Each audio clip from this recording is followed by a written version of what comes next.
Listo, listo, puedes iniciar. Muy buenas tardes a todos, ¿cómo están? Bienvenidos nuevamente. Desearles éxitos y bendiciones para sus familias en este 2025. Hoy tenemos nuestro primer Facebook Live del año de la Asociación Colombiana de Profesionales en Atención Prehospitalaria.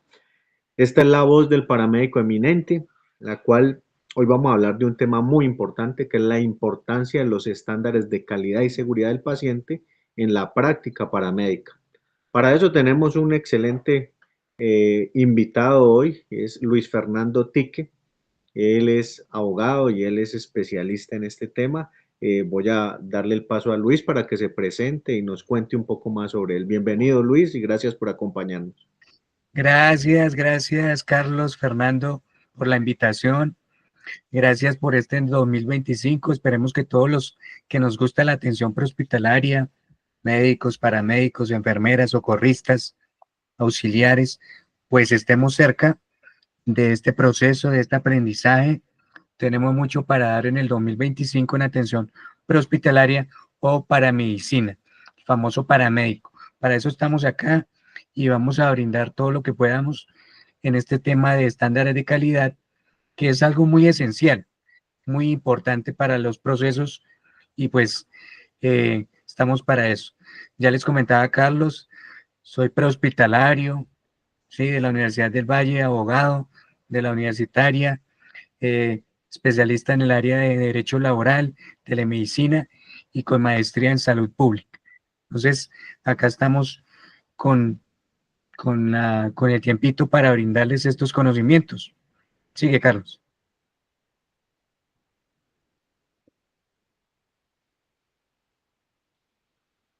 Bueno, Luis, entonces nos puedes compartir la presentación.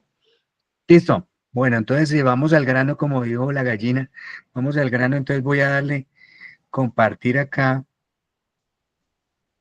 la presentación de lo que vamos a Bueno, hablar el mientras tú día. compartes, entonces les informamos a los que nos acompañan y nos siguen el día de hoy que pueden hacer sus preguntas, ¿cierto? El chat, hacer sus preguntas sobre este tema tan importante. Les recuerdo la importancia de los estándares de calidad y seguridad del paciente en la práctica paramédica. Hablaremos de unos estándares y la idea es pues que pregunten al respecto. Tenemos un especialista que tiene mucho conocimiento al respecto de la parte legal.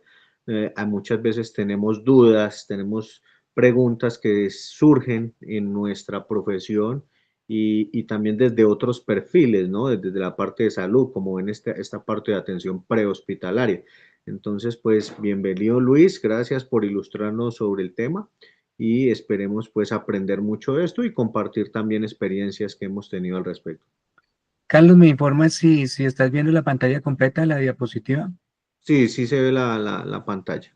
Bueno, muy bien. Entonces, ya les comentaba un poquito más de la presentación, máster en salud pública, y vamos a hablar de la importancia de los estándares de calidad y seguridad del paciente en la práctica paramédica. Acá hay tres elementos importantes.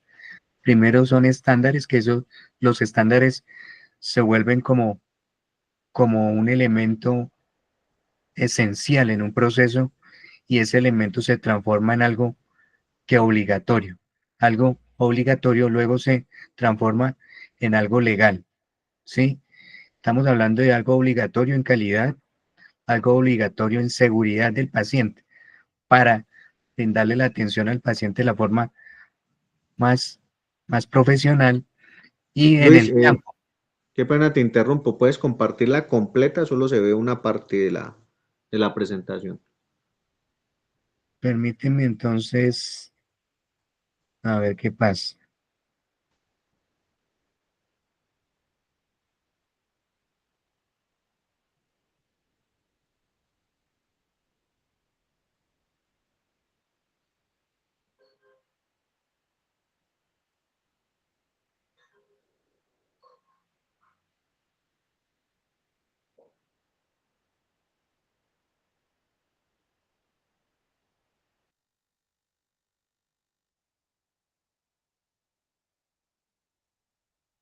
¿Me dices, por favor, si ves la pantalla?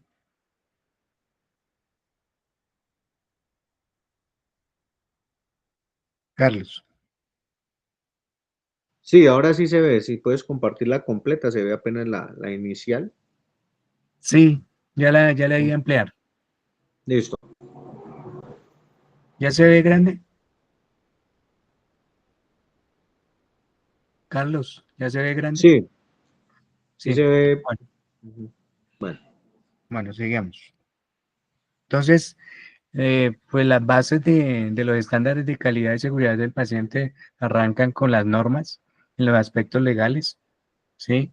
La ley novena, que nos es básicamente el Código Sanitario de Colombia, la ley décima, que organiza el Sistema Nacional de Salud, la ley 100 que todos los conocemos, que es el Sistema de Seguridad Social, la ley 715 que nos habla sobre algunas competencias que tienen los entes territoriales en salud. Ya después hay un decreto 1011 que es el que nos fía ya el sistema obligatorio de garantía de calidad. Ese es importante, ese sistema, porque establece cómo brindarle la garantía de calidad para la atención de pacientes. ¿Sí? Esto es muy importante. Luego de eso, pues toda esta normatividad se aplica a los entes territoriales, o sea, a los distritos y a los municipios, sin excepción alguna, que son las secretarías de salud las que tienen la función de inspección, vigilancia y control, de ir a esas instituciones prestadoras de salud a realizar la inspección, vigilancia y control. Esa es la obligación de los entes territoriales. ¿A quiénes aplica? A los profesionales independientes, todo aquel que tiene un título profesional universitario y también algunas profesiones que les dan la potestad de tener algunos servicios. Y a las instituciones prestadoras de salud, o sea, a las IPS y también a las EPS, a los servicios de transporte asistencial de pacientes, transporte asistencial de pacientes, que es el que conocemos como la ambulancia, a los prestadores de servicios de salud, a las entidades de medicina prepagada, hay muchas entidades de medicina prepagada en Colombia, a los entes territoriales de origen municipal, distrital, departamental y a las fuerzas militares y de policía que tienen otro sistema independiente, pero también les aplica estas prerrogativas. Luis, está en la primera presentación, no ha avanzado. Se queda ahí en el título. ¿Será que me ayudas? Porque yo ya voy en la tercera. ¿Será que tú Sí, me la... señor. Dale, yo te voy diciendo. Ahí, eso, ahí. Listo, yo te voy diciendo para que pases. O si quieres presentarla tú porque y vas corriéndola porque acá la estoy viendo en pequeño. ¿Sí? Sí, dale, la vas pasando. Listo. Acá está en pequeño porque no la puedo ampliar. Bueno, Sí, dale, yo te digo cuando la pases. Listo. me le voy a colocar otro poquito de amplitud.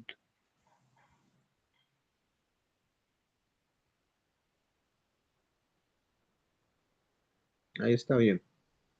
Listo. Entonces, ¿quiénes son las entidades responsables de la vigilancia? Pues en este caso, el Ministerio de Protección Social es el que desarrolla las normas de calidad, las actualizaciones, emite conceptos y emite asistencias técnicas. ¿Sí? Todo eso no, no inspecciona, él simplemente es el ente administrativo, emite conceptos, emite normas. La superintendencia sí es el ente disciplinario, es el que ejerce la función de inspección, vigilancia y control, es el que aplica las sanciones, es el que va a la IPS allá a sancionar. Los entes territoriales hacen cumplir las disposiciones, ¿sí? También, y ellos ejercen la inspección, vigilancia allá en ese municipio. Ellos ejercen la misma autoridad de la superintendencia. Hay unos requisitos para todos los tipos de prestadores, ¿sí? Que son fundamentales. Acá arranca todo. Una institución prestadora de servicios de salud debe tener unas funciones de suficiencia patrimonial, ¿sí? Unas condiciones técnico-administrativas y a los profesionales independientes pues también deben tener unas condiciones tecnológicas y científicas para prestar un servicio de salud. Prestar los servicios de salud no se le pueden dar a cualquiera, sino que el que va a prestar ese servicio debe tener estas condiciones, unas condiciones tecnológicas y científicas, unas condiciones de suficiencia patrimonial y financiera y unas condiciones técnico-administrativas. A todos los aplica esto. Si tiene estas condiciones, puede levantar o crear su IPS o EPS. Todo esto se agrupa o se agremia en algo que es el componente del sistema obligatorio de garantía de calidad en salud. Es como una pirámide que nos ayuda a estandarizar mejores condiciones de calidad para la atención de los pacientes. Y esto arranca como su base, ustedes lo observan acá,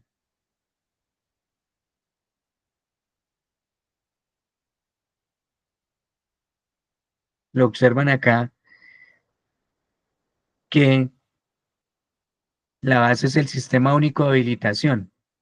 Es la primera, mediante resolución, el primer requisito que pues coloca el Estado para que se conforme una institución prestadora de servicios de salud, lo que conocemos como sistema único de habilitación. Si ya hay un sistema único de habilitación, pues puede prestar el servicio, lo que conlleva a que se conforme también un sistema de información a los usuarios, una especie de asociación de usuarios que debe tener esa institución prestadora de servicios. Todo esto nos ayuda a generar información de cómo lo están atendiendo en esa institución. Pero además de eso, también exige que se hagan unos planes de auditoría, ¿sí? Para, para verificar cómo está funcionando ese servicio, ese famoso PAMET, plan de auditoría, para verificar cómo está funcionando ese servicio. Y todo esto conlleva a que esa institución tenga un sistema de acreditación. Se acredite el servicio cuando ha pasado esos tres elementos anteriores, se puede decir de que el servicio es acreditado y es de confianza y de alto nivel. ¿Qué es el sistema único de habilitación? ¿Qué es la base del servicio de este sistema obligatorio? Pues es un conjunto de normas, requisitos, procedimientos mediante los cuales se establece, se certifica y se controla el cumplimiento de las condiciones básicas de capacidad tecnológica y científica, de suficiencia patrimonial y financiera y de capacidad técnico-administrativa. Si tiene estos tres elementos más otros componentes que ya voy a mencionar, pues se acredita el sistema único de habilitación. Luis, una pregunta. Sí, Lo que nos hablabas en la primera diapositiva de la parte de la normativa, en cuanto a lo que vamos acá con el sistema único de habilitación, tú nos dices que las secretarías distritales o municipales son las encargadas de ejercer funciones de inspección, vigilancia y control sobre las instituciones prestadoras de servicios en salud. De acuerdo a esto, estas secretarías tienen o deben tener un personal calificado que realmente vigile y controle y que sea verificador de las condiciones de habilitación de los prestadores de servicios en salud. sí, efectivamente esa Secretaría de Salud debe tener un área de inspección, vigilancia y control, una IBC, y en ese IBC pues debe tener un talento humano calificado que haga esas funciones de inspección, vigilancia y control. En este caso de atención prehospitalaria, lo indicado es que haya personal prehospitalario que sepa de ambulancias, ¿sí? Que sean los inspectores que vayan a esas IPS, que conozcan ese tema de ambulancias para inspeccionar, vigilar y controlar. Sí, porque es muy difícil que envíen a un bacteriólogo a inspeccionar, vigilar y controlar un servicio de ambulancias del cual no sabe. Hay inmerso un tema de idoneidad profesional, ¿sí? Es indicado que haya un talento humano idóneo para que vaya y vigile ese servicio. Listo, muchas gracias por la aclaración. ¿Por qué es importante el sistema único de habilitación? Porque es que a través de él se disminuye los potenciales riesgos, ¿sí? Si una IPS tiene estandarizados estos elementos, pues se van a disminuir los riesgos de, de calidad, de atención a ese paciente. Si una IPS cumple con estos sistemas, pues va a estar bien, sí, bien atendido. ¿Qué es la capacidad técnico-administrativa? Que es uno de los elementos importantes. Pues básicamente es la representación legal, que haya una IPS. Yo he visto por ahí varias IPS que les han quitado la matrícula y siguen trabajando. ¿Qué es, qué es la capacidad técnico-administrativa? Que esté registrada en la Cámara de Comercio, que brinde el objeto social que le corresponda y que tenga un sistema contable, que tenga contabilidad, ¿sí? Todos esos son elementos importantes de una capacidad técnico-administrativa que demuestra confianza. ¿Qué es la suficiencia patrimonial? Pues que esa IPS tenga también ese fondo, ese respaldo económico en caso de una quiebra, en caso de una demanda por parte de un usuario, ¿sí? Que tenga pólizas de seguro para controlar ese fenómeno que puede ocurrir de quedarse, pues, ilíquido, ¿sí? Básicamente el respaldo económico que debe tener para poder crecer como empresa. Y el tercer elemento son las condiciones tecnológicas y científicas. Esas condiciones tecnológicas y científicas, pues son requisitos básicos de todos los que quieren crear IPS, instituciones prestadoras de servicios de salud. Yo le traigo un ejemplo, Carlos, de la ley que le dio la potestad a los servicios de bomberos para crear, para hacer transporte asistencial de pacientes. Acuerde que el transporte asistencial de pacientes, eso es una entidad que presta un servicio de salud, por lo tanto, debe cumplir con estos estándares.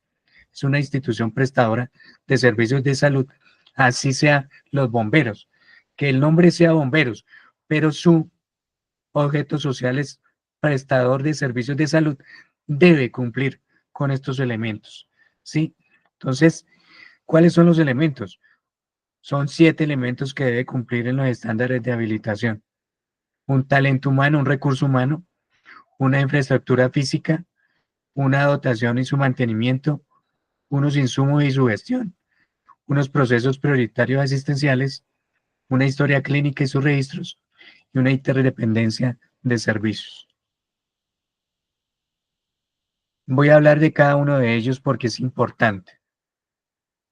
He visto muchos inconvenientes con estos temas y entonces por eso es importante aclarar. El primero de las condiciones tecnológicas es el talento humano o los recursos humanos. Estamos hablando de los servicios de emergencias en salud, servicios de transporte asistencial de pacientes, servicios de atención prehospitalaria, servicios de ambulancia aérea, terrestre, fluvial y marítima. Entonces, hay hay una claridad, hay una exactitud en las resoluciones actuales donde dice el talento humano. El talento humano versa o sale o surge de la ley 1164. Para los que no saben, la ley 1164 es la ley de talento humano para los profesionales de la salud.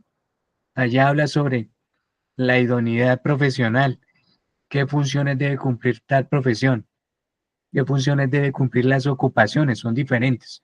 Cosa es una ocupación y otra cosa es una profesión. Ahí está clarito los estándares de calidad en esa ley de talento humano. La ley 1438 es la ley que nos habla sobre sistema de salud, sí, sistema de garantía de salud, y viene con unos estándares de salud. También está clarito todos los aspectos del sistema de emergencias médicos, artículo 67, cómo se desarrolla. La ley 749 del 2002 nos establece las competencias por perfiles. ¿Qué hace un auxiliar? ¿Qué hace un técnico profesional? ¿Qué hace un tecnólogo? ¿Y qué hace un profesional universitario? Son 4 perfiles diferentes. Cada uno tiene un rango de competencia y ahí está clarito qué funciones cumple cada uno. Pero además en el talento humano vemos la actual resolución 3100 del Ministerio de Salud que nos habla sobre estándares de habilitación y ahí se habla sobre el talento humano y hace énfasis en idoneidad profesional, ¿sí? En tipo de vinculación, inclusive el tipo de vinculación laboral, influye en estos aspectos porque una cosa es un contrato de prestación de servicios, otra cosa es un contrato de obra, labor, otra cosa es un contrato de planta. Todos esos tipos de contrato, tipologías, a veces alteran los procesos de atención, ¿sí? Entonces es importante tener claro esto para saber ese talento humano y cómo van a vincular al talento humano. Y además, algo que se exige ya es la inscripción. Toda persona de salud, profesional de la salud o auxiliar de la salud debe estar registrado en el RETOS, Registro de Talento Humano en Salud, y eso es una ventana pública para saber a través del número de cédula quién tiene una ocupación o profesión. ¿Alguna pregunta hasta el momento? Pues una pregunta al respecto sobre los recursos humanos que es supremamente importante. Y pues nosotros desde la parte prehospitalaria siempre hemos enfatizado y hemos incentivado el valor de nuestra profesión, ¿cierto? Y también nuestras competencias y perfiles donde nosotros podemos ejercer nuestra profesión, perdón, de estudiar más de 3 años, 3 años y medio para ser tecnólogos en atención prehospitalaria. Eh, Mi pregunta es por qué otros perfiles en salud ejercen la atención prehospitalaria y, pues los entes encargados de verificar esta situación, pues lo hemos visto, ¿no? En las grandes ciudades, en el distrito capital de Bogotá, en otros lugares, donde personas con una titulación diferente llevan un nombre de paramédico y ejercen esa situación. La norma es clara sobre pues, los perfiles y todo esto, pero ¿quién es el encargado realmente de regular esto? Ahora no es excusa de que a nivel nacional no hay suficientes APHs para que ese perfil sea ejercido por otros perfiles. Creo que ese problema también lo tenemos con los médicos a nivel nacional, es una realidad, pero pues a ellos no se suplanta en ese nivel. Nosotros incentivamos a que todas las ocupaciones y las profesiones pues ejerzan sus competencias para las cuales han sido formados. Por ejemplo, nosotros hemos sido formados, nosotros dentro de nuestra formación tenemos 2 semestres de procedimientos de enfermería, pero nosotros no podemos ejercer como en la parte de enfermería porque no tenemos esa competencia específica. Entonces, ¿quién es el encargado de decir, bueno, esta profesión debe hacer estas competencias y regular y vigilar esa situación? Porque en Colombia estamos pues teniendo esa gran dificultad y la normativa es clara. Pues la sugerencia es demandar al ente, el ente es el Ministerio de Salud, porque ahí están claras las normas. La 1164 establece las competencias de cada uno, ¿sí? Eh, un auxiliar no puede ser igual a un tecnólogo en atención prehospitalaria, porque un auxiliar es una competencia, una ocupación, y no tiene, digamos, el mismo rango de responsabilidad civil. El tecnólogo tiene más responsabilidad civil, tiene más formación profesional, tiene otra cantidad de competencias y no pueden estar en el mismo nivel, ¿sí? Primero porque una es ocupación, segundo porque otra es profesión.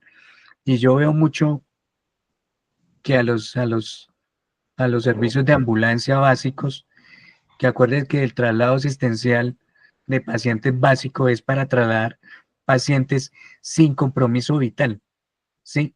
O sea, que no tienen patologías de urgencia y uno ve que mandan a un auxiliar de enfermería a atender pacientes críticos de accidentes de tránsito y normalmente o se muere el paciente o, o queda con una secuela porque ese auxiliar no tiene la competencia para atender pacientes de ese nivel. Pero pues ahí fácilmente el Estado está perdiendo porque está permitiendo eso, ¿sí? Hay una demanda contra el Estado por, por ser permisivo en admitir ese tipo de cosas. Y pues básicamente ganaría por negligencia y tendrían que corregir inmediatamente eso, porque ese tipo de talento humano no debería estar como ejerciendo esas actividades porque no está formado para brindar la atención de pacientes. Yo he visto hasta conductores de 20 horas. Una vez vi a un señor que trabajaba en un taxi que se pasó a manejar una ambulancia. Imagine qué conocimiento tiene un señor de eso en la atención de pacientes. Entonces ve uno algunos aspectos normativos del Estado colombiano que deben modificarse, pero debe hacerse a través de una ley o de una demanda constitucional por violar las competencias de estos profesionales, que son los tecnólogos en atención prehospitalaria. Listo, muchas gracias, Luis. Dentro de este talento humano, pues recordarles la pirámide también de atención prehospitalaria a nivel global, que existen el primer respondiente, que es fundamental para nosotros, los prehospitalarios o paramédicos, trabajar con ese primer respondiente que es el usuario que está en el barrio, en la comunidad, y ayudarlo a formar con conocimientos de primeros auxilios, ¿sí?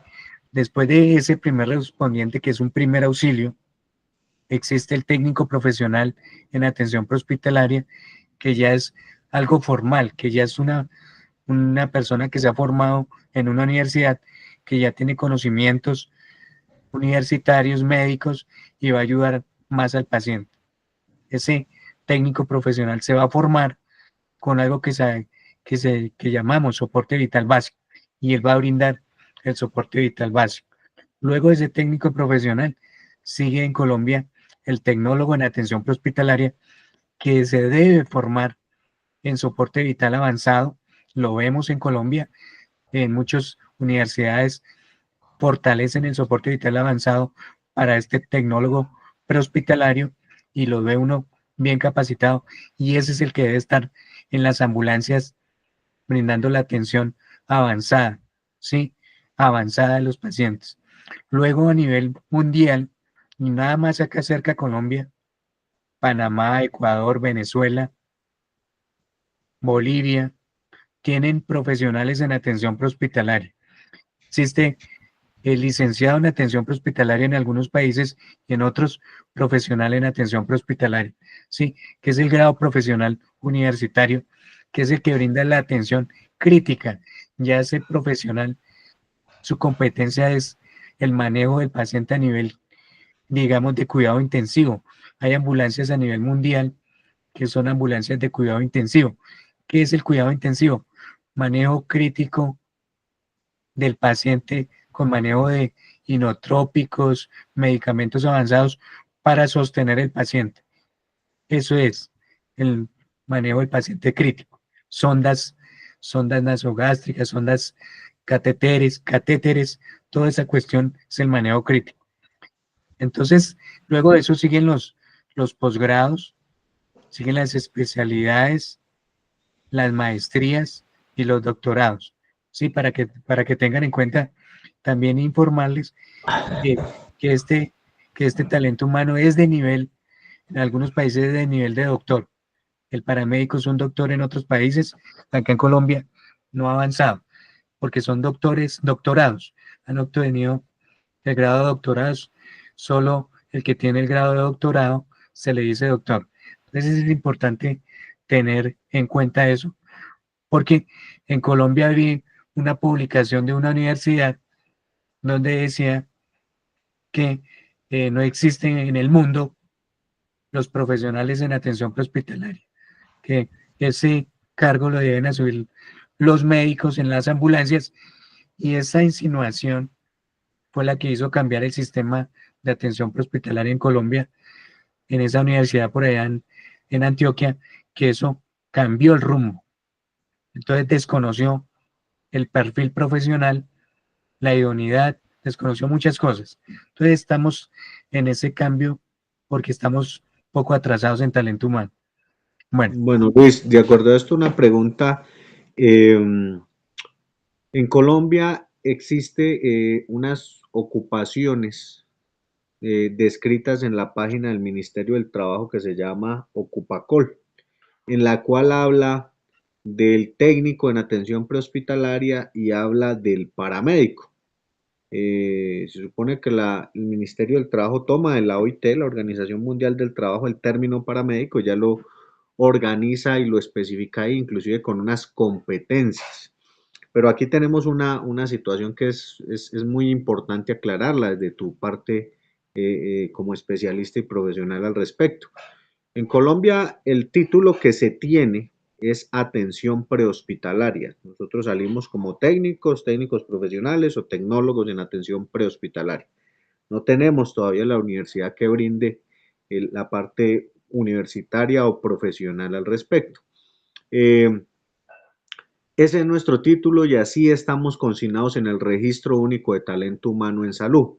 Pero entonces en Colombia, ¿quién puede llamarse paramédico como tal? Con esas descripciones que da el Ministerio del Trabajo como paramédico como tal. Vemos mucho este término, ¿no? Y es más, digamos, la gente cuando te pregunta, bueno, ¿tú qué eres? ¿Qué estudiaste? Entonces uno dice paramédico porque ese es el algor común que la gente te identificaría, pero cuando dices yo soy atención prehospitalaria, la gente no tiene como conocimiento al respecto. Entonces, ¿quién es considerado un paramédico a nivel nacional y bajo qué condiciones pues es reconocido realmente y este nombre sí está reconocido a nivel nacional? Es una pregunta que se hacen muchos al respecto. bueno, primero responderte que está reconocido a nivel nacional porque está inmerso dentro de la ley.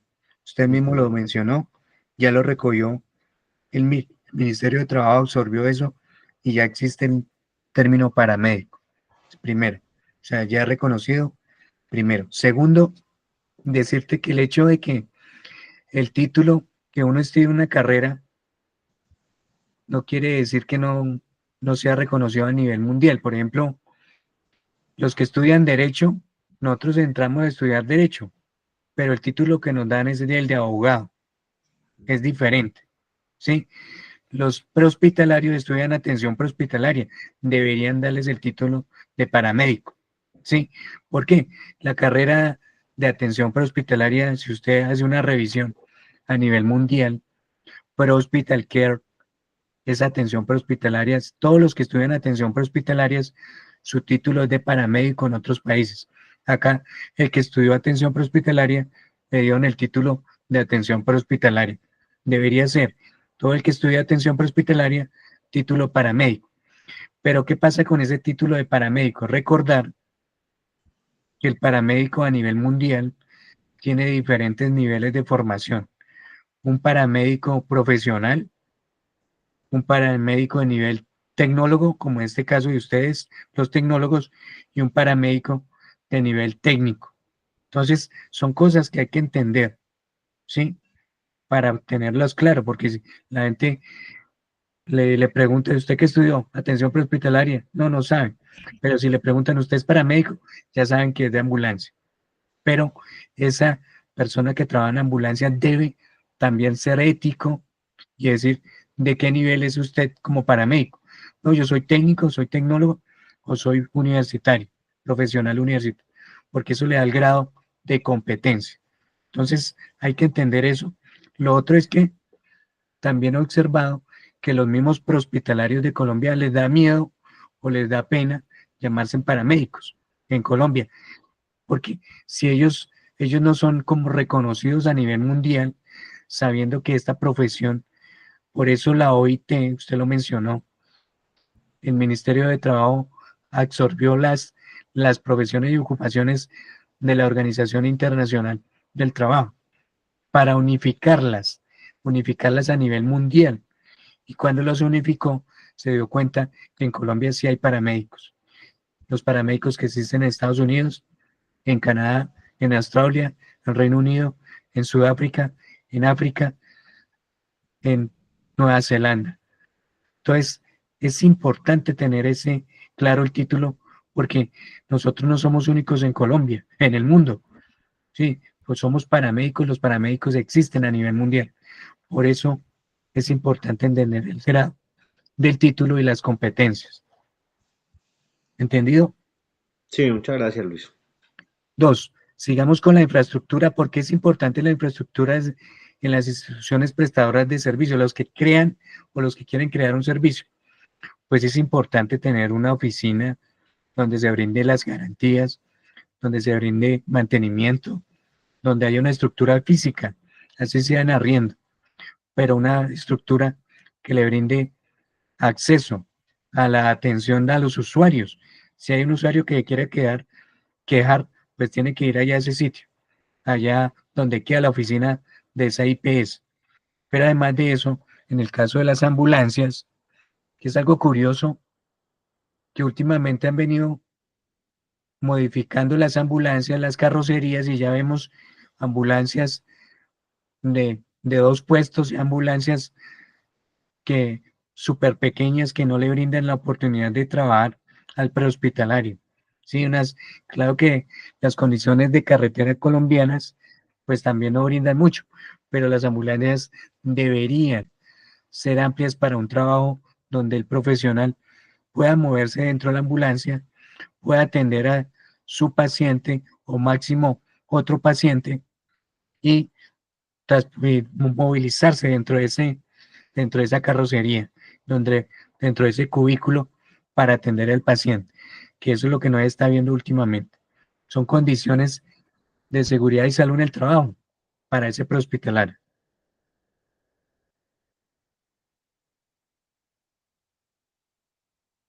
Pasamos al punto número 3, que es dotación y mantenimiento. Es importante, según el servicio que uno tenga o cree, pues tener los equipos esenciales para prestar ese servicio. Recuerdo que según la tipología de ambulancia básica o medicalizada, en Colombia existe la medicalizada, algo que no existe no solo en Colombia cuando se inventaron ese nombre, porque las ambulancias son clasificadas de tres tipos nada más: básicas, avanzadas y críticas, ¿sí? Y acá se inventaron la ambulancia medicalizada por términos políticos y de influencia de algunos personajes, metieron las ambulancias medicalizadas y eso le cambiaron el rumbo a las ambulancias. Y pues el talento humano, porque vemos a otro personal, llámese enfermero, médico, que no tienen competencias en atención prehospitalaria, trabajando en esos servicios. Entonces ahí ya vemos una vulneración de la ley de talento humano, de la idoneidad, porque hay otros profesionales trabajando en un servicio que no les corresponde. Entonces vemos acá que el servicio de atención prehospitalaria pide que haya un desfibrilador externo automático, que haya unas fichas de triaje, ¿sí? Que haya soporte vital avanzado, que tenga entrenamiento. Entonces, algunas personas comienzan a manipular el servicio, los requisitos, y prestan la ambulancia, la alquilan y a X persona para alterar eso. Y prestan y no, son ambulancias que llevan 20, 30 años y no tienen mantenimiento. Acá debe estar al día esa dotación y mantenimiento. Recuerden que los medicamentos también tienen un control por tiempo, entonces hay que estarlos rotando, todo ese tipo de cosas. ¿Alguna pregunta hasta el momento? Pues en cuanto a esta dotación y mantenimiento, eh, ¿quién es el encargado de vigilar esta situación? O sea, hemos visto a nivel nacional que hemos tenido dificultades con ambulancias, ¿cierto? En cuanto a su tamaño, en cuanto a su dotación, está escrito en la resolución 3100/2019 que debe tener cada servicio, en este caso el servicio de atención prehospitalaria, pero ¿quién es el encargado de hacer esa vigilancia y mirar, por ejemplo, si una ambulancia en servicio y si se hace vigilancia constante, ¿no? No solo una vigilancia que sea programada, pues porque todo el mundo va a alistar su móvil, no. Se hacen vigilancias, un ejemplo, tipo, qué sé yo, como el tránsito, que pudiera ser el personal de salud, de secretarías, estoy dando pues un ejemplo, de decir, venga, esta ambulancia cuenta con lo más básico, el desfibrilador lo tiene bueno, está funcionando bien porque es una parte fundamental al respecto. Eh, yo tuve la oportunidad de ser verificador de las condiciones de la habilitación de los servicios en salud, de hacer un diplomado muy importante de buena formación, y en los cuales yo veía que las ambulancias, la mayoría de las ambulancias, se rajaban por algo que eran los dos torniquetes para control del sangrado. Eso es una cosa supremamente importantísima, o sea, y deben ser torniquetes certificados, que este equipo le salva la vida a una persona. En el ámbito prehospitalario sabemos que en la valoración primaria lo más importante y lo que se hace inicialmente es el control del sangrado. Y si tú estás con un paciente que tiene un sangrado externo exsanguinante y llega una ambulancia y tú le dices al prehospitalario o al asistencial, necesito por favor que, porque ya tenemos primeros respondientes capacitados, necesito por favor que traigas el torniquete de la ambulancia, y te dicen no hay torniquete en la ambulancia. Es una situación pues, ¿quién verifica esta situación, no? Que realmente cumplan con esa dotación, y si hay, digamos, inspecciones sorpresas o periódicas en la vida al respecto para verificar si se está cumpliendo con esta dotación y mantenimiento. Pues ya lo mencionaba que esta le corresponde a las Secretarías de Salud, la Inspección, Vigilancia y Control.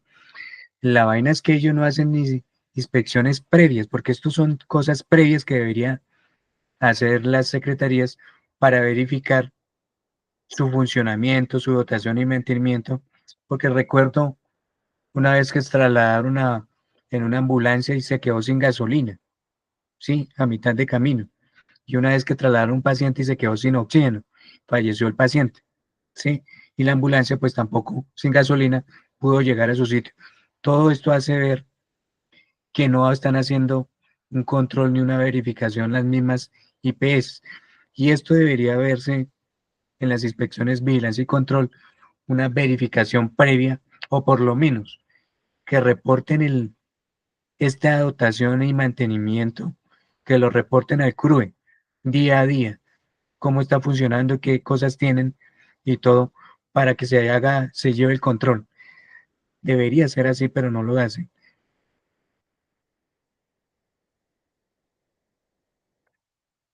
Punto número 4. Medicamentos, dispositivos médicos e insumos. Es el tema de los medicamentos, que es un caballo de Troya para muchos profesionales, sí, porque se preguntan que se pueden aplicar a medicamentos, no se pueden aplicar, qué llevo, qué no llevo. Y entonces acá en el tema de medicamentos dice que se deben tener diseñados protocolos y procesos para el manejo de los medicamentos.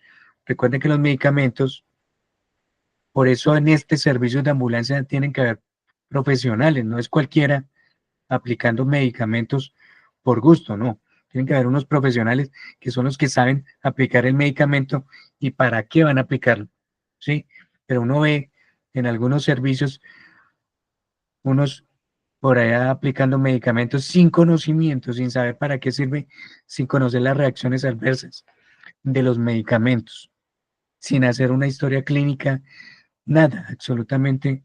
Recuerden que los medicamentos pueden ocasionar reacciones alérgicas, anafilaxias, todo.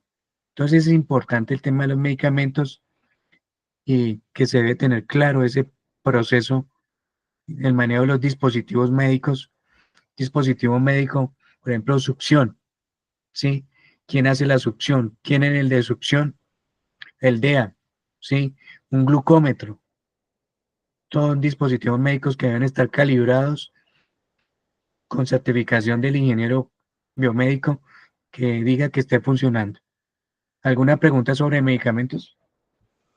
Sí, Luis, aquí creo que la mayoría de los prehospitalarios se hacen esta pregunta, y también el personal asistencial, ¿no? Eh, Siempre queda como un vacío dentro de la formación cuando te dicen, cuando te enseñan y te dicen, no, es que el prehospitalario no puede aplicar medicamentos, no puede suministrar medicamentos. Todo tiene que ser bajo una orden médica, ¿cierto? En algunos he visto, he tenido la oportunidad que en algunos se hace bajo orden médica, ya sea vía radio o vía comunicación, en el cual pues el prehospitalario presenta al paciente y el prehospitalario tiene el medicamento en la ambulancia y puede hacer esa posición. Pero, ¿qué, qué medicamentos realmente tienen cierta restricción, digamos, que no se pueden hacer y cuáles no, ¿cierto? Al respecto.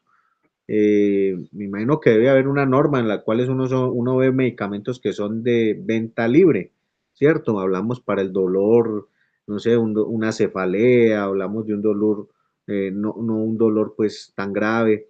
Entonces, que se puede, aunque tenemos conocimiento de que usted puede hacer reacción a una acetaminofén, pero pues hay unas situaciones legales que es donde tú sabes en esa situación. Y ahora que tú hablabas, esa es una pregunta, ¿no? ¿Qué medicamentos y bajo qué condiciones el prehospitalario podría llegar a suministrar medicamentos? Y la otra es, tú hablabas ahorita, por ejemplo, de algo muy, entre comillas, básico, que es un glucómetro. Cuando usted le hace una prueba a un paciente para mirar cómo está su glucosa en sangre, pues usted tiene que hacer una punción. Ahí nos preguntamos muchos prehospitalarios entre qué es un procedimiento invasivo y qué es un procedimiento no invasivo, ¿cierto? Siempre queda como esa duda al respecto y más en este cuento del suministro de medicamentos y cuando hablamos de dispositivos, ¿ya? Entonces, ¿hasta dónde la ley? Porque muchos dicen, no, es que yo no estoy autorizado para hacer procedimientos invasivos, pero pues realmente, ¿qué es un procedimiento invasivo y hasta dónde el prehospitalario puede llegar al respecto? Entonces, para que nos aclares esas dos preguntas sobre lo de los medicamentos y lo de los procedimientos invasivos y no invasivos en el personal prehospitalario. Bueno, el tema de medicamentos es esencial, pero debe partir del tema de flujos y procesos que debe tener la IPS. La IPS debe tener unos procesos y unos procedimientos claros, escritos, donde dice cómo vamos a manejar los medicamentos. Por competencia, todos los que son auxiliares, técnicos profesionales y tecnólogos, como no son de nivel profesional universitario, entonces están a la delegación del profesional. Entonces, debe haber un profesional, llámese un profesional paramédico, llámese un profesional de medicina o llámese un profesional de enfermería que le dé la orden a ese auxiliar, a ese técnico profesional o a tecnólogo para suministrar el medicamento que se requiera. En este caso, estamos hablando de los prehospitalarios, o sea, de los paramédicos. Recuerde que los paramédicos, su función es preservar la vida del paciente. La función de la enfermería es el cuidado del paciente y la función de la medicina es la terapéutica. Sí, son cosas que es el objeto por el que está esa profesión. Entonces, la función del paramédico es preservar la vida. ¿Qué es preservar la vida? Es todo el procedimiento, soporte vital básico y avanzado y crítico para preservar la vida. Y dentro de ese protocolo hay un protocolo de medicamentos que los conoce ese profesional. Si estamos en un paciente que no hizo un síncope y más paro cardíaco, pues estamos en un paciente que nos hizo un paro cardiorrespiratorio y debemos conocer qué medicamentos suministrar. ¿Sí? Ya sabemos que vamos a utilizar adrenalina, ¿sí? O atropinas, medicamentos de tipo cardiotónico que nos van a ayudar. Pero eso solo lo sabe el profesional, o sea, nosotros los prehospitalarios o paramédicos, ¿sí? Nadie más, nadie otros. Los otros no les interesa esos temas. Nosotros solo nos focalizamos en el tema de la emergencia. Y esos son los medicamentos de la emergencia. Sí, de la emergencia, la morfina, el, también el medicamento analgésico, que varios medicamentos que uno utiliza, el operidol, está todos los medicamentos, captopril, varios que uno utiliza en la emergencia. Entonces, me hacía la pregunta, ¿qué tipos de medicamentos? En los medicamentos se clasifican según el tipo de uso. Hay unos son medicamentos de venta libre. Si usted, por eso se llaman medicamentos de venta libre, porque eso los puede vender cualquiera, hasta en una droguería, acetaminofén, una cantidad de medicamentos de venta libre que no tienen restricciones de nadie. Entonces ya estamos partiendo de ese medicamento. Hay otros medicamentos que tienen algún tipo de restricción. Sí, la morfina tiene una restricción. Sí, la oxicodona tiene otra restricción. Son medicamentos de control, pero hay otros medicamentos de uso. Sí, en caso de urgencias, pues ya los mencioné, pues este profesional, llámese técnico profesional, llámese tecnólogo o llámese auxiliar, tienen un entrenamiento en administrar medicamentos, porque eso lo da la competencia. Entonces, ya depende del profesional si le, por delegación les dice, usted ya lo mencionó también, por radio o por protocolo, se puede suministrar el medicamento. Pero obviamente, ¿quién hace mejor la anamnesis? ¿Quién hace mejor la valoración entre un auxiliar de enfermería, un técnico profesional y un tecnólogo? Pues el que hace mejor la valoración ahí es el tecnólogo en atención prehospitalaria, porque tiene todo el concepto, el conocimiento, y ella sabe cómo identificar una hipoglucemia y administrarle, ¿sí? Cómo identificar un paro cardíaco, un infarto, todas esas cuestiones, y él ya sabe. Entonces, es, este tema de medicamentos va de la mano con la competencia y va de la mano con la delegación, para que tenga en cuenta. Y ya estos elementos, si están descritos en la IPS, ¿cómo los van a manejar? Pues excelente. Si no, pues entonces ya tendrían que hacerlo. ¿Entendido, Carlos? Sí, muchas gracias. Pasamos al punto número 5, que es procesos prioritarios.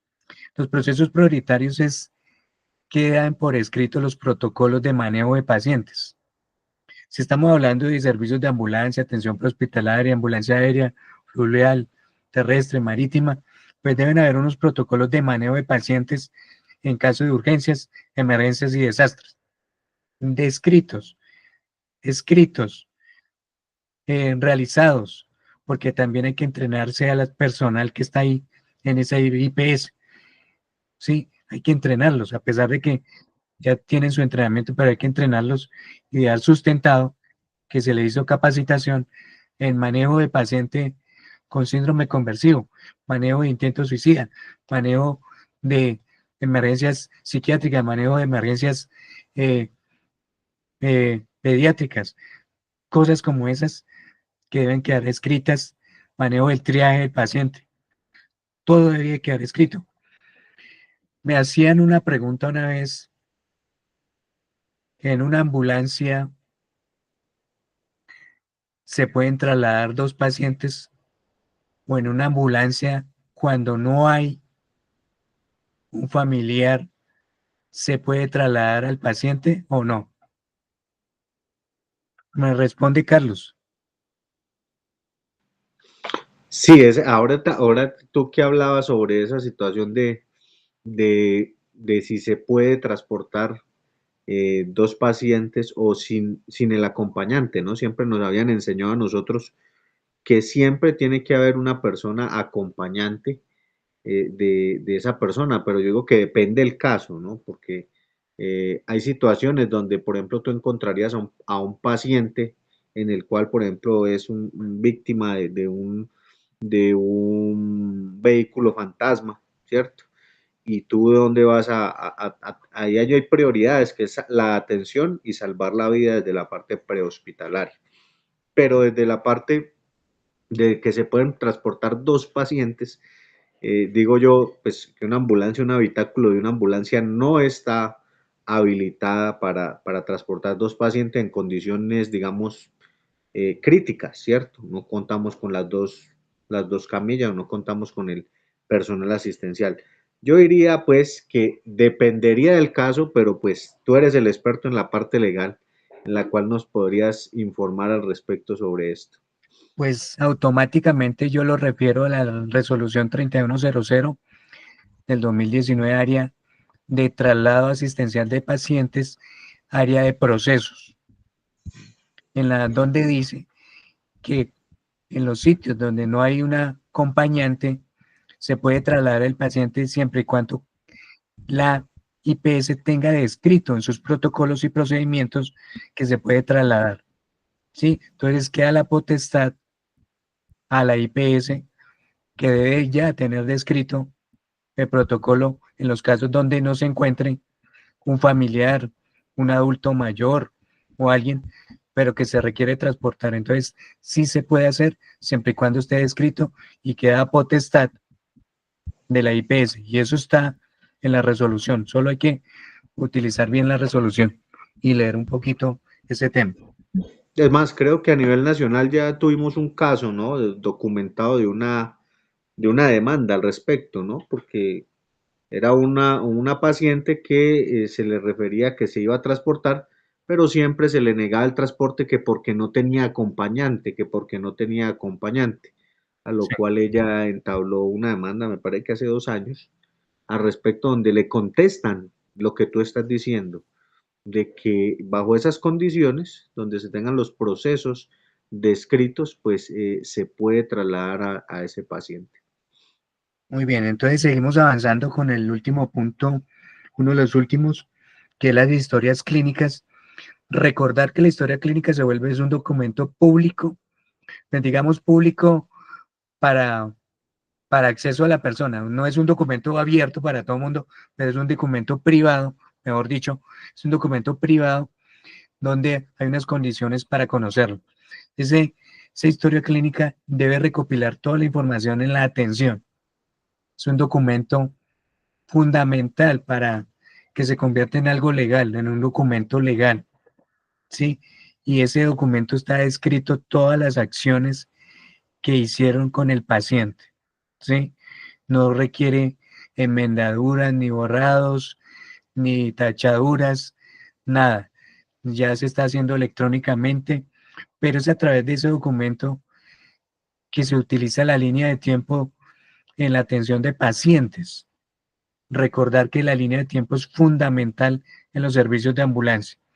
Sí, cuando se hace un llamado a un servicio telefónico al 123, automáticamente queda registrado la llamada.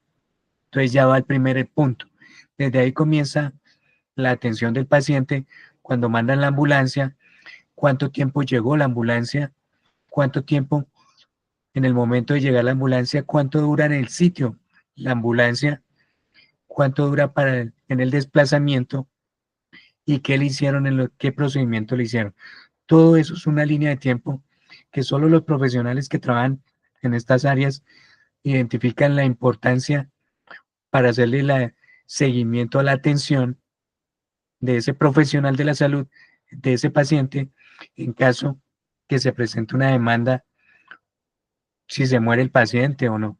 Entonces es importante la historia clínica y los registros. ¿Alguna pregunta sobre este punto? Pero la historia clínica y sus registros, mmm, algunas universidades dentro de su formación han diseñado unas historias clínicas prehospitalarias o la manera como deben diligenciarse, ¿no? Nos hacían énfasis algunos docentes que no es lo mismo una historia clínica de medicina o de enfermería o una historia clínica prehospitalaria, pues debe contener, digamos, unos procedimientos y un orden al respecto. Eh, Estas historias clínicas, en el caso prehospitalarias, siempre deben llevar firma, nombre del prehospitalario y retus, ¿no? Y el número pues que nos identifica. Lógicamente esto hace parte de la parte de atención legal al respecto. Sería lo adecuado, ¿cierto? Pues la historia clínica está unificada cuando usted hay una ley que es la ley de historia clínica. Ahí está clarito que debe tener fundamentalmente una historia clínica. Toda. la historia clínica hospitalaria o la historia clínica prehospitalaria, eso es una sola, ¿sí? Porque son los mismos procedimientos, sino que cambias el escenario. Un escenario hospitalario, un escenario prehospitalario. Hay unas cosas adicionales que se le agregan a la historia clínica prehospitalaria y todas piden quién debe firmarla. La firma es importante. Recordar que toda persona que obtenga un título, llámese auxiliar de enfermería, llámese técnico profesional, llámese tecnólogo en atención prehospitalaria, llámese enfermero profesional o llámese médico profesional, todos tienen una responsabilidad civil desde ese momento. Cuando se firma, pues obviamente está asumiendo la responsabilidad civil por lo que está escrito ahí, por las observaciones, por lo que omitió o por lo que pues pasó, ¿sí? Entonces, por eso es importante ese documento, por lo que hizo o dejó de hacer, y hay que plasmado todo eso. Entonces, no es que sea diferente la historia clínica para los paramédicos como para los de hospitalarios, es la misma, sino que tienen unos fundamentos importantes que deben tener para que haya mejor o mayor información, básicamente. Listo, muchas gracias. Y ya el último punto que nos habla sobre interdependencia de servicios, recordar que el servicio de atención prehospitalaria debe tener, debe estar adherido a otros servicios. Por ejemplo, un servicio, ¿usted cree, Carlos, un servicio de odontología debería tener un servicio de ambulancia? Claro, es importante. A nivel nacional hemos tenido casos donde se han presentado situaciones que han puesto en riesgo la vida de las personas, y es más, han personas que han fallecido en situaciones, si no estoy mal, recuerdo un niño hace 2, 3 años que murió por una hemorragia exsanguinante al retiro de un diente. Y Claro, situaciones donde los ontólogos o profesionales de esta rama tienen que utilizar medicamentos de sedación, donde podrían tener complicaciones al respecto. Entonces, yo diría que sí es importantísimo que tengan un claro, servicio. claro que sí. Entonces, mire la importancia que por sacar una muela ahí pueden darle un infarto y se muere el paciente y necesita un servicio de ambulancia. Entonces, estos profesionales odontólogos deben tener una interdependencia de servicios, de estar afiliado a un servicio de ambulancia o tener otro servicio para que lo presten. Eso lo mismo le pasa a los cirujanos plásticos que tienen sus clínicas, deben tener un servicio de ambulancia y otros tipos de servicio que deben o requieren el servicio de ambulancia en caso de una emergencia. Y esto punto hace referencia a la interdependencia de servicios que se conectan unos con otros, ¿sí? Para brindarle la atención al paciente. Básicamente, todos estos son estándares que debe tener una IPS, son estándares de calidad, pero que nos brindan un aseguramiento, mejor dicho, en la seguridad del paciente para disminuir los riesgos y pues para que esté mejor la atención del paciente. Básicamente con eso hay otros fenómenos que están presentando que, por ejemplo, que llaman la ambulancia y llega tarde la ambulancia, pues ahí hay un tema que hay que revisar porque llega tarde y el paciente fallece. O que llega al sitio y agreden al servicio de ambulancia, al talento humano y no pueden atender al paciente. Entonces, ahí hay otro riesgo. Son tipos de riesgos en el escenario, en la parte prehospitalaria, que no se han contemplado todavía, pero que disminuyen el riesgo de vida del paciente. ¿Sí? Las bombas, las malas carreteras, que no haya un servicio de atención prehospitalaria, que no haya una lancha, que no haya un desfibrilador, todos son elementos que a veces ayudan a la mortalidad, aumenta la mortalidad de los pacientes, pero con estos elementos que acabé de mostrar, disminuimos esos riesgos y le damos un mayor, eh, digamos, tiempo de vida a los pacientes. Por último, recordarles que la actual resolución 3100 es la que está vigente. En ella se piden unas visitas previas, se pide una verificación de condiciones de habilitación, se hace un monitoreo, se hace seguimiento y se hace prestación de los servicios de salud en situaciones de emergencias y desastres también. Todo esto está descrito en esta resolución, pero hay que tener en cuenta. Y ahora último, pues se está haciendo mucho énfasis en el tema de salud mental en todas estas áreas. Eso quería compartirles para que podamos hacer nuestros servicios mejor. Bueno, Siga, Luis. Carlos. Sí, Luis, agradecer la...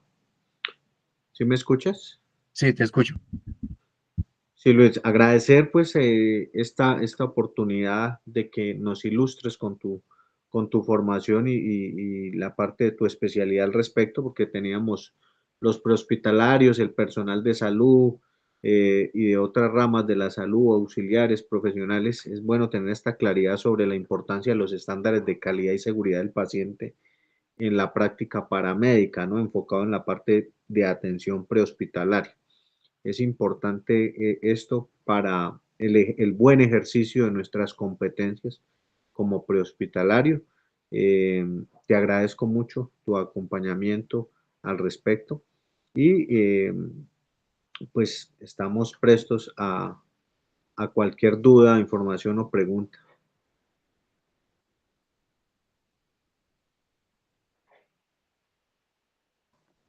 Luis, ¿me escuchas?